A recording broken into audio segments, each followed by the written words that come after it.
Während Lilifee jeden von ihren Freunden herzlich begrüßt, geht ihr Blick immer wieder zurück zum Schlosshof.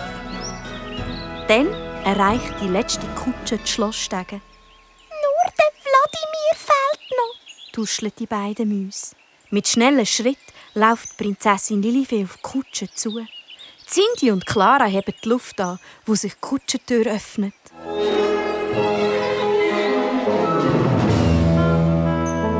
«Ach herrje», stöhnt Clara. «das ist ja deine Königin mit ihrem Diener. Auf die beiden hat Lilifee sicher nicht gewartet. Ich kann mich nicht erinnern, dass mir die Eiskönigin eine Einladung geschrieben hat.» Die beiden Mäuse spüren, dass auch die Lilifee enttäuscht ist. «Grüezi, liebe Prinzessin Lilifee. Leider kann mein Sohn, der Prinz Wladimir, nicht kommen», sagt die Eiskönigin. «Oh, wie schade», sagt Lilifee. «Aber schön, dass du für ihn gekommen bist.»